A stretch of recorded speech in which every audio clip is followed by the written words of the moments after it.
اور وقت ضائع کیے بغیر چلتے ہیں اپنے مہمان کی طرف تاکہ گفتگو کا آغاز کیا جائے. ہمارے ساتھ ہیں ڈاکٹر قیصر عباس صاحب. جی حسن بھائی. بہت بہت شکریہ. اور ڈاکٹر قیصر عباس سے ہم لوگ گفتگو کریں گے اس حوالے سے کہ یہ کس طرح سے ایران کا اسلامی انقلاب دوسرے اقوام کے لیے نمونۂ عمل ثابت ہوا. بہت بہت خوش آمدید ڈاکٹر صاحب, اور ایام اشرف فجر کی مناسبت سے مبارکباد پیش کرتا ہوں. خیر مبارک. بسم اللہ الرحمن الرحیم و بہ نستعین انہ خیر ناصر و معین. سلام عرض کرتا ہوں اپنے ناظرین کی خدمت میں اور مبارکباد پیش کرتا ہوں تمام آزادگان اور مستضعفین جہان کی خدمت میں کہ جن کے لیے واقعاً آج خوشی کا دن ہے اور ان کے لیے مبارک دن ہے. بالکل ڈاکٹر صاحب, مختلف جگہوں پہ خوشی منائی جا رہی ہے اور عوامی سطح پہ. ایک ہوتا ہے کہ جا کے ایمبیسیز میں مثلا وہ کر لیا اور وہاں پہ جا کے کچھ آپ نے لکھ دیا, یہ ہو گئی خوشی, آفیشیل خوشی. عوامی خوشی منائی جا رہی ہے, اس کی وجہ کیا ہے؟ دیکھیے, یہ دن ایسا دن ہے کہ جس دن ایک مستضعف یا محروم یا غریب یا فقیر امت کو ایک انعام ملا. اور آپ دیکھتے ہیں کہ جس دن کسی کو کوئی انعام ملتا ہے وہ دن اس کے لیے خوشی کا دن ہوتا ہے. اور آپ دیکھتے ہیں کہ مثلاً 22 بہمن کا جو دن ہے, اس دن ایک ایسا انعام ملا ہے کہ جس کا یعنی متبادل میرے خیال سے ابھی تک اور کوئی نہیں ہے, نہ ہو سکتا ہے. انعام کیسا ملا؟ انعام یہ ملا کہ اس قوم کو, دیکھیے ویسے تو دنیا میں ہر شخص مسافر ہے, ٹھیک ہے, لیکن خوش نصیب ہیں وہ مسافر جو اپنی منزل سفر ختم کرنے کے بعد اسی جگہ پہنچتے ہیں جہاں ان کو پہنچنا ہوتا ہے. جی. اور اگر خدا نخواستہ اگر کوئی مسافر سفر ختم کرنے کے بعد, یہ صعوبتیں دیکھنے کے بعد, سفر کی جو مشکلات ہیں ان سے گزرنے کے بعد کسی ایسی جگہ پہ پہنچ جائے جو اس کا ہدف نہیں تھا, تو جو اس پہ گزرتی ہے وہ اس کو پتہ ہوتا ہے. اب آپ کو یہ بھی معلوم ہے کہ سفر اگر طولانی ہو, منزل طولانی ہو, تو اس کے لیے انسان کو وسیلے کی ضرورت رہتی ہے. آج کے زمانے میں مثلاً ایک وسیلہ ہے بس. اب جب ہم مثلاً پاکستان سے مشہد آنا چاہیں گے تو ہم متوسط طبقے کے لوگ ہیں, تو ہمیں بس کا سہارا لینا ہوگا. اب جس بس کو ہم انتخاب کریں گے, انتخاب سے پہلے ہم یہ دیکھیں گے کہ آیا اس بس میں کوئی فالٹ تو نہیں ہے, کہیں ایسا تو نہیں کہ راستے میں ہمارا ساتھ چھوڑ دے, یا یہ کہ اس بس کا جو ڈرائیور ہے وہ مست تو نہیں, شراب تو نہیں پیے بیٹھا, کہیں ایسا تو نہیں کہ ناقص ہو کہ جو ہمیں بجائے اس کے کہ مشہد لے جائے وہ مشہد کی بجائے وہاں اسلام آباد لے کے چلا جائے. مثلاً عرض کر رہا ہوں. لہٰذا اس قوم کو آج کے دن ایک ایسا انعام ملا کہ جس انعام کی برکت سے یہ دنیا میں بھی اور آخرت میں بھی اسی ہدف پر پہنچے اور پہنچیں گے کہ جس ہدف کے لیے اس جدوجہد کا آغاز ہوا تھا, یا جس ہدف کے لیے خالق کائنات نے بشر کو خلق کیا تھا. یعنی اس دن ان کو امام خمینی جیسا رہبر ملا اور انقلاب اسلامی جیسا انعام ملا. یعنی اور اس انقلاب کی برکت سے اور اس رہبر کی برکت سے یہ قوم دنیا میں بھی آج سرفراز ہے. نہ فقط یہ قوم بلکہ ہر وہ شخص جو اس انقلاب سے راضی ہے, چاہے وہ مسلمان ہو چاہے وہ غیر مسلم ہو. اسی لیے مثلا جیسے آپ نے فرمایا کہ غیر مسلم بھی اس بابرکت دن پہ اور اس سعید دن کے موقع پہ خوشیاں مناتے. کیوں؟ کیونکہ یہ انقلاب مخصوص نہیں ہے فقط ایرانیوں کے ساتھ, یہ انقلاب وابستہ ہے تمام مستضعفین جہان کے ساتھ. لہٰذا وہ لوگ بھی خوش ہیں کہ جو میرا آج کا جو موضوع تھا, جو میں نے ہفتہ پہلے بھیجا تھا, وہ یہ تھا کہ اس 22 بہمن کا پیغام مظلوم امتوں کے لیے کیا ہے. تو اس دن کا جو ہے مثلا آج اگر اس دن کو آج 38 سال پورے ہو گئے, اس دن کے 38 سورج طلوع دیکھنے کے بعد بھی اگر کوئی قوم یہ کہے کہ ہم مظلوم ہیں, تو یہ دن پھر ان سے کچھ مطالبات کرتا ہے, اور وہ مطالبات انشاءاللہ ہم اگلی فرصت میں اپنے ناظرین کی خدمت میں پیش کریں گے. بہت بہت شکریہ, ہمارا اشارہ آپ نے دیکھ لیا, آپ کا شکریہ ادا کرتا ہوں. اور ہم لوگ ساتھ مل کر چلتے ہیں قوم اسٹوڈیو کی طرف, جہاں پر موجود ہیں جناب احتشام رضوی صاحب. آپ کی خدمت میں سلام عرض کرتا ہوں. اشرف فجر اور ایران کے اسلامی انقلاب کی سالگرہ کی مناسبت سے مبارکباد پیش کرتا ہوں. اور پیچھے یہاں پر ہمارے عزیز مہمان تشریف رکھتے ہیں. آپ یہ بتائیے کہ ابھی مثال کے طور پر کچھ ممالک ہیں جو دنیا بھر میں ایڈ دیتے پھرتے ہیں, اور اس کا بہت ایڈورٹیزمنٹ بھی زبردست ہوتا ہے کہ فلاں ایڈ, اور اسی نام سے پورے دنیا میں وہ لوگ کام کرتے ہیں. ایران کے اسلامی انقلاب نے تو بظاہر کسی کو الگ سے یعنی مادی چیزیں, دنیاوی چیزوں میں تو کچھ دیا نہیں, تو دوسرے اقوام بالخصوص مظلوم اقوام اتنی خوش کیوں ہیں ایران کے اسلامی انقلاب سے؟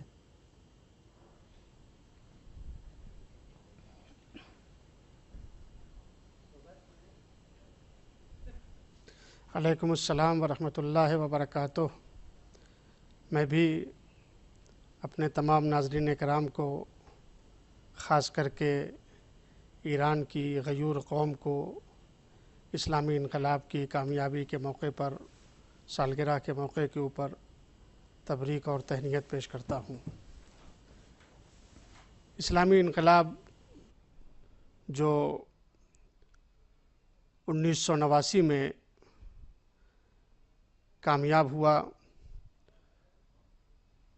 امام خمینی رضوان اللہ تعالیٰ علیہ کی قیادت میں، اس کے بہت سے فوائد ہماری نگاہ کے سامنے ہیں، جو کہ صرف ایران کی زمین تک محدود نہیں ہیں، بلکہ اسلامی انقلاب کے فوائد ہمیں ایران کے علاوہ دوسرے ممالک میں بھی نظر آتے ہیں۔ اگر آپ غور کریں تو اندازہ ہوگا کہ سب سے بڑا فائدہ اس انقلاب کا، جو بالعموم پوری دنیا میں اور بالخصوص ایران کی عوام کو پہنچا، وہ یہ ہے کہ انسان کی فکر میں بہت بڑی تبدیلی پیدا ہوئی۔ ظاہر ہے کہ انسان کی فکر میں تبدیلی در حقیقت پورے معاشرے کی تبدیلی ہے، پورے سسٹم کی تبدیلی ہے، پورے ملک کی تبدیلی ہے۔ انقلاب اسلامی کی کامیابی سے پہلے جوانوں کے سوچنے کا انداز کچھ اور تھا۔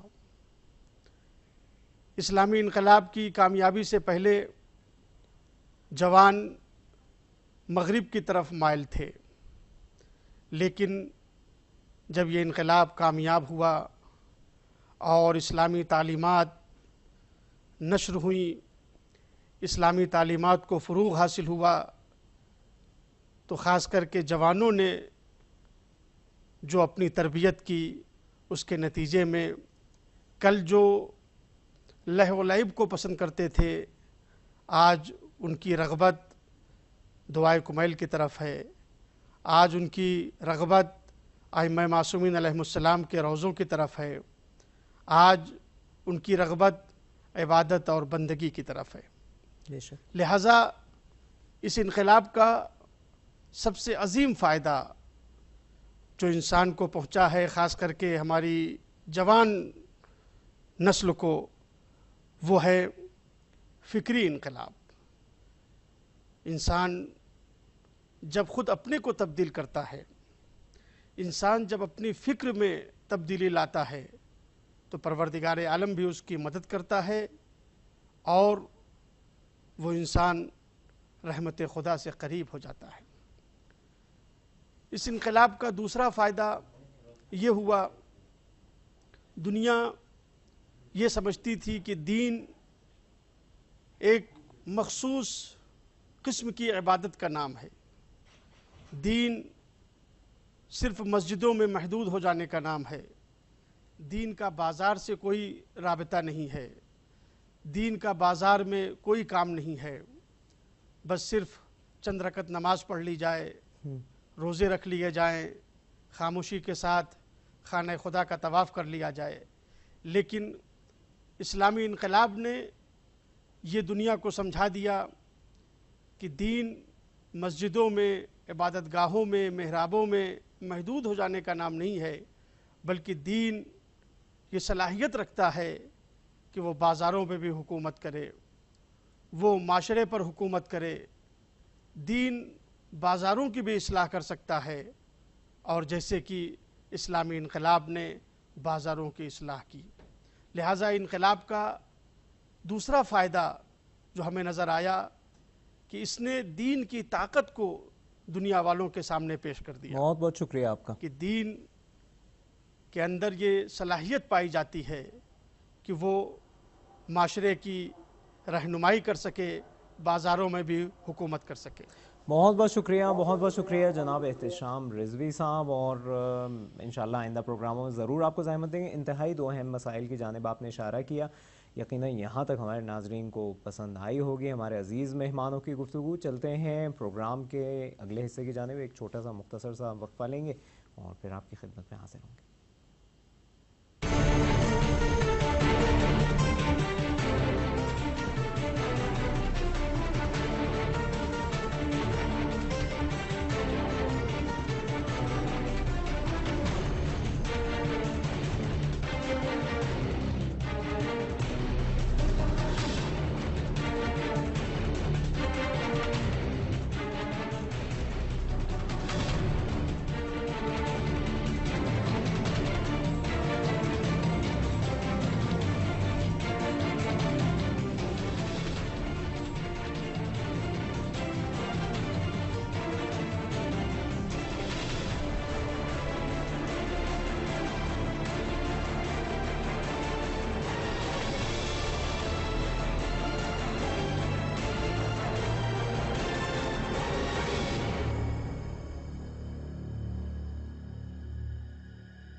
جی ناظرین، کل 22 بہمن ہے.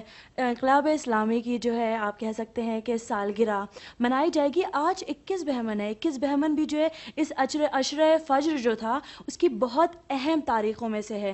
وہ اس لیے کہ 21 بہمن کو جو شاہ کے جو پہلوی جو حکومت تھی اس کے جو بچے کچے لوگ رہ گئے تھے، افسران رہ گئے تھے، انہوں نے اپنا آخری حربہ جو ہے استعمال کرنے کی کوشش کی.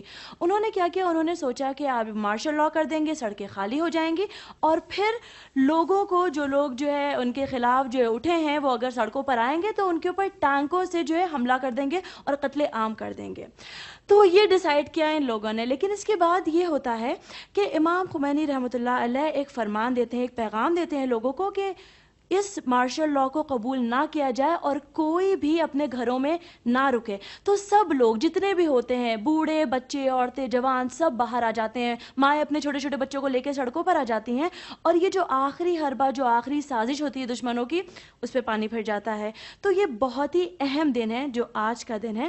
اور کہا جاتا ہے کہ آج کے عصر سے، یعنی جو 1979 میں جو نعرے لگنا شروع ہوئے اللہ اکبر کے، وہ جو ہے اگلے دن 22 بہمن تک جو ہے وہ نعرے سنائی دیے ہیں.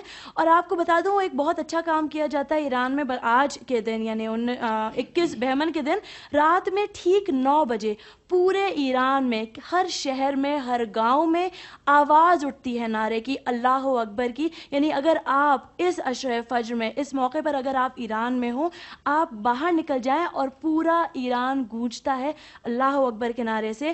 اور پتہ چلتا ہے کہ یہ جو انقلاب اسلامی ہے کس طرح سے پایا گیا اور کس طرح سے منایا جاتا ہے. اتنے بڑے پیمانے پر جو منایا جاتا ہے، جیسے کہ حضرت بھائی نے بھی کہا کہ جو ہے اس کو مختص وہ کر دیا گیا ہے کہ جیسے صرف اسکولوں میں، صرف ایمبیسیز میں، صرف جو ہے اداروں میں، مقامی اداروں میں، جو آفیسز میں جو ہے ہر جگہ کا جو انقلاب ہوتا ہے اس کی سالگرہ منائی جاتی ہے. لیکن یہ واحد ایک ایران ہے جس کا 10 دن تک جشن چلتا ہے، اور آخری دن ہر انسان اپنے گھر سے باہر نکلتا ہے اور دکھاتا ہے کہ ہم اس کے مائل ہیں، ہم اس کو چاہتے ہیں، اور اگر آگے بھی جان دینی ہوئی تو ہم اس سے پیچھے نہیں ہٹیں گے.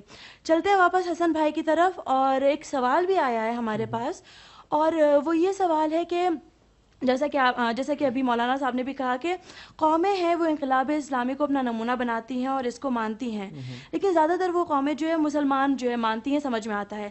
لیکن جو قوم والے جو مسلمان نہیں ہیں وہ کیوں انقلاب اسلامی کو، اور بہت زیادہ پائی جاتی ہیں، وہ کیوں مانتی ہیں اور اس کو کیوں اپنا نمونہ عمل بنا رہی ہیں؟ کیا بات ہے؟ دیکھیے جی، انسان کو یہ معلوم ہے، چاہے وہ مسلمان ہو یا غیر مسلم ہو، اس کو یہ معلوم ہے کہ اس کے دنیا میں جو حقوق ہیں وہ بالآخر اجتماعیت کے ساتھ وابستہ ہیں. اور اجتماعیت میں رہتے ہوئے اگر اس کے حقوق سے محروم رکھا جاتا ہے تو اس کی کوشش ہوتی ہے کہ وہ کسی ایسے سہارے کو تلاش کرے کہ جس کے ذریعے وہ اپنے حقوق حاصل کر سکے.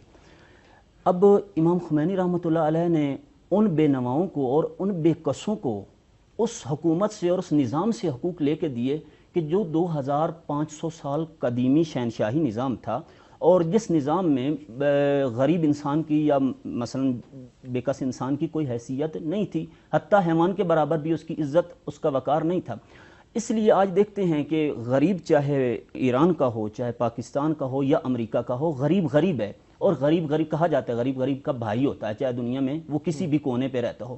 لہٰذا جب غریبوں نے دیکھا کہ ایک ایسا منجی، ایک ایسا نجات دہندہ کہ جس نے ایران کے غریبوں کو، بالآخر چلو ایران میں ہی صحیح ہیں تو ہمارے غریب بھائی نا، جب ایران کے غریبوں کو اس نے اس شہنشاہی نظام سے اور اس ظالم اور ڈکٹیٹر کے نظام سے جو ہے، ڈکٹیٹرشپ کے نظام سے نکال کر ایک عزت اور عظمت کی اور بلندی کی زندگی عطا کی ہے، تو وہ اس کے اوپر بھی خوش اور راضی ہیں، اور وہ چاہتے ہیں کہ کوئی اسی طرح کا منجی یا ناجی ہمارے پاس بھی ہو کہ جس کے کندھوں پہ ہاتھ رکھ کے ہم بھی اسی طرح کی سعادت اور خوش بختی حاصل کر سکیں۔ خیر، ہم چلتے ہیں اپنے موضوع کی طرف کہ اس انقلاب کا یا اس 22 بہمن کا مظلوم قوموں سے مطالبہ کیا ہے۔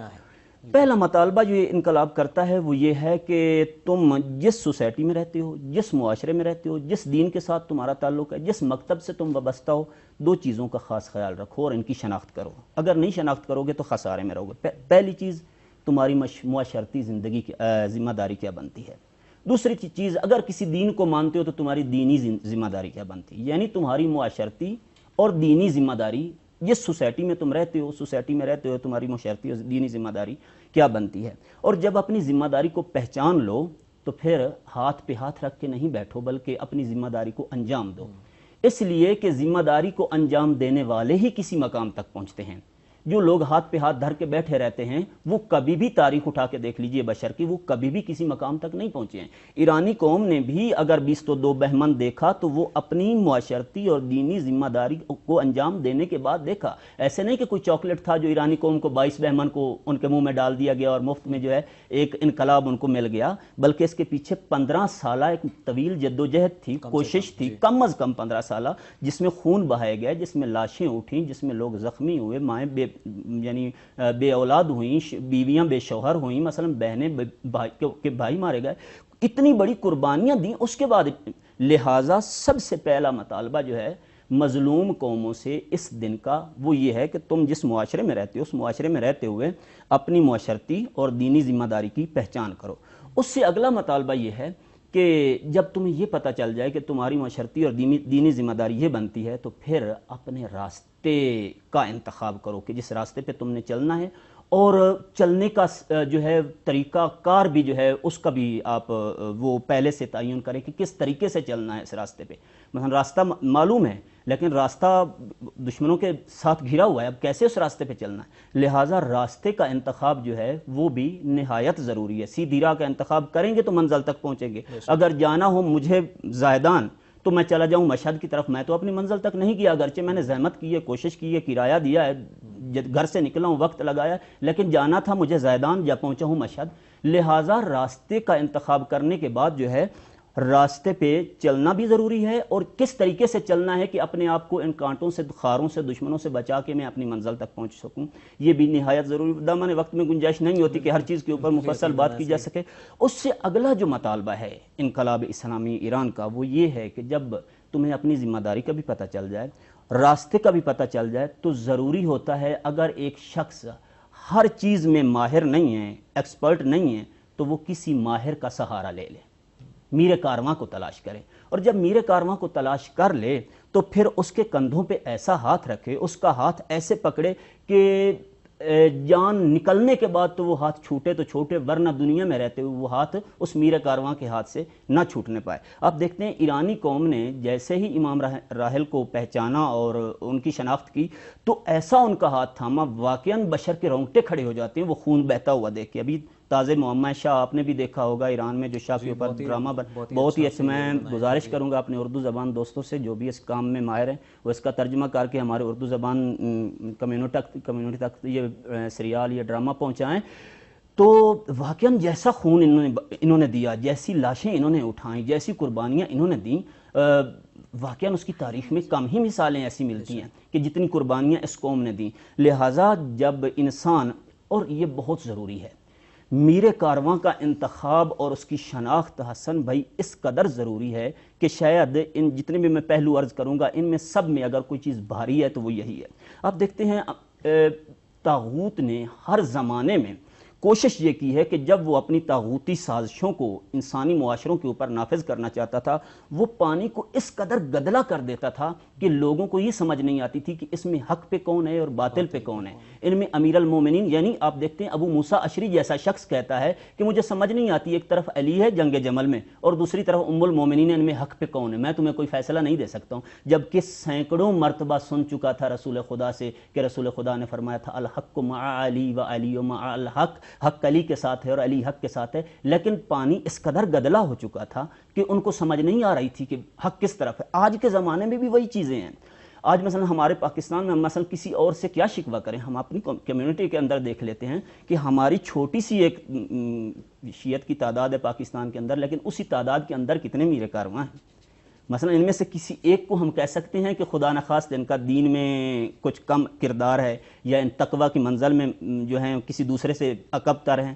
سارے تقوی میں ایک دوسرے سے اعلیٰ ہیں, سارے علم میں ایک دوسرے سے افضل ہیں, لیکن ساروں کے جو پیروکار اور یعنی ان کے پیچھے چلنے والے ہیں ان کے مابین جس قدر اختلافات ہیں وہ مثلا وہی لوگ جانتے ہیں جو اس معاشرے کے اندر رہتے ہیں. ڈاکٹر صاحب معاف کیجیے آپ کی گفتگو میں کاٹ رہا ہوں, ایک سوال ہم لوگوں کے پاس آیا ہے اور وہ ضرور ہم پوچھنا چاہیں گے.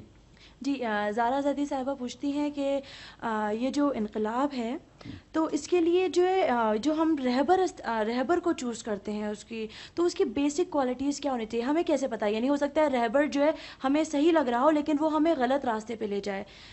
قوم جو ہے اس کو یعنی رہبر کا شناخت کیسے حاصل کی جائے؟ 2 منٹ ہے کل. دیکھیے جی, رہبر کی شناخت آپ جو علماء نے بتایا, بزرگوں نے بتایا, کم از کم یہ کر لیں کہ جس رہبر کا اپنا گھر جو خود پیٹ پہ پتھر باندھ کے عوام کو خوش کرے اور راضی رکھے, اس کو آپ سمجھیے کہ یہ سیرت محمدی پہ چلنے والا اور سیرت امیر المومنین پہ چلنے والا رہبر ہے. اور جس رہبر کے رہبر بننے سے پہلے بچے جو ہیں وہ زمین پہ بیٹھتے ہوں یا ان کے پاس موٹر بائک ہی نہ, کار ہی نہ ہو, رہبر بننے کے بعد وہ پیراڈو اور پتنی بلٹ پروف گاڑیوں پہ بیٹھنے لگ جائیں تو سمجھ لینا یہ رہبر خدائی نہیں ہے, رہبر الہی نہیں ہے. یہ رہبر وہی ہے جو دوسرے رہبر ہیں. فرق اس میں کے کندھے پہ سوار ہو جائے. فرق اس میں اتنا ہے کہ اس نے دین کا لباس اوڑھا ہوا ہے, لبادہ اوڑھا ہوا ہے, جبکہ یہ بھی ایک دنیاوی رہبر ہی ہے.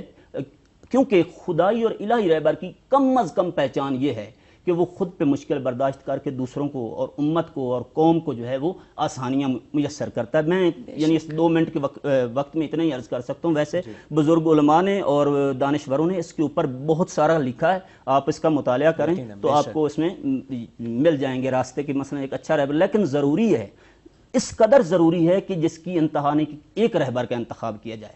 ہر بندہ رہبر نہیں ہے, ایک رہبر کا انتخاب کیا جائے اور اس کے پیچھے چلا جائے, تب 20 تو 2 بہمان ملے گا, ورنہ نہیں ملے گا. اس سے اگلا جو اس دن کا مطالبہ ہے غریب اور مظلوم قوموں سے وہ یہ ہے کہ ثابت قدم رہیں, استقامت کا دامن نہ چھوڑیں. کیوں؟ جب تم صراط مستقیم پہ چلو گے, راستہ بھی مل گیا اور اس کے بعد رہبر بھی مل گیا, اب صراط مستقیم پہ چلنا ہے. قرآن فرماتا ہے وَتَوَاصَوْا بِالْحَقِّ وَتَوَاصَوْا بِالصَّبْرِ. اب جب حق کے راستے پر چلو گے تو تمہیں مشکلات آئیں گی, اور جب مشکلات آئیں گی تو وہاں پہ صبر کرنا. اور کہتا چلوں ایک شعر میں اگر اجازت ہو, اقبال فرماتے ہیں کہ اٹھو میری دنیا کے غریبوں کو جگا دو اور کاخ عمرہ کے در و دیوار ہلا دو. 20 تو 2 بہمان کا پیغام اور مطالبہ یہ ہے. بہت بہت شکریہ, بہت بہت شکریہ. اور یقیناً اس گزشتہ تقریباً 8-9 دن میں جو ہم نے گفتگو آپ کی خدمت میں پیش کی, یقیناً آپ سب کے لیے مفید ثابت ہوئی ہوگی. ہم لوگ